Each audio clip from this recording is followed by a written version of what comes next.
To our final few moments tonight of coins. This is the SatinFinish Silver Eagle at $149. This too, very limited edition. I just told you the SP, we have the 2016 SP70. Yeah. Here's the 2017. I told you it was already released. I've got it, $3,195 in the limited edition. As you can see, $149.95. Yeah. I've got them. We're gonna give you 2 minutes to get this year's. Now, this is our first day issue, so this is available exclusively through us. Okay, so this is available exclusively through us. About 3 stars, I'm guessing? Yeah, 4.4. 4.4. 4.4, so you always get to guess the star percentage there. Still gonna come in the red oak presentation box, still SP or SatinFinish. Now, in a year, like this year, the United States government is going to release the Mint State coin, they're gonna release the Proof coin, and they will release the SatinFinish or SP coin.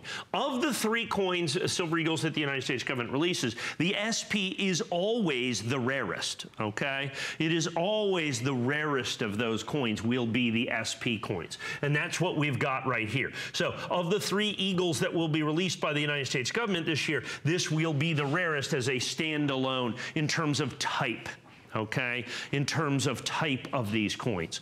I suspect to date they've made somewhere in the neighborhood of maybe only 100,000 or so of these coins. So this could be one of those kind of coins that falls between, because we have so many other coins. We got the enhanced uncirculated set that we have. We have the congratulations set. We got a big S-Mint set of Eagles that are coming out at the end of the year. We've got the Liberty Metal set that's coming out. We've got a bunch of cool stuff, because this is 225th anniversary of the United States Mint. There's a lot of cool stuff still to come out this year. So this might be one of those coins that falls between the cracks, falls through the cracks, and ends up being one of the great American rarities, and still at our original issue price at $149.95, and you can get it in our exclusive first day of issue label. And a rare opportunity to get a flex pay too. Yeah. $37.49. It's yours. 570